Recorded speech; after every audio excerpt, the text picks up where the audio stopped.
In this tutorial, I'm going to show you how to mirror images here in Photoshop. So we can mirror images pretty easily with the free transform tool.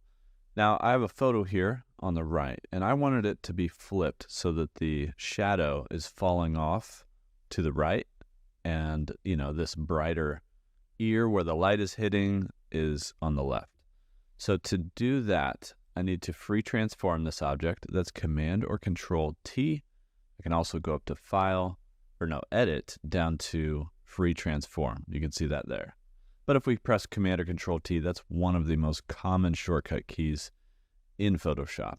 Now, when we're in this free transform mode, we can right-click on it, and at the very bottom we have Flip Horizontal and Vertical. That's how you can mirror an image both horizontal and vertical. So I would mirror this guy horizontal, and now I've got the look that I'm going for, the light hitting the left side of the face instead of the right.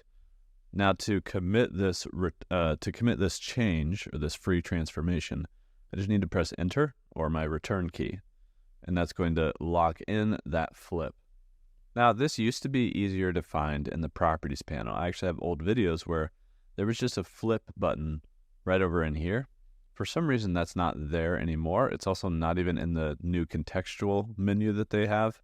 I don't believe this is it. Well, I guess you can click this button to transform the image. So if you do have this little contextual menu down here, you can click this button. It's going to take you to that same spot.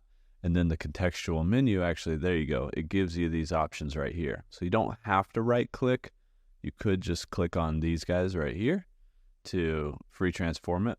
I have not gotten used to this menu yet, but I'm sure eventually I will. It's more annoying than anything at this point. But if you do have this menu in the most recent version of Photoshop, it does give you some contextual options for you to use.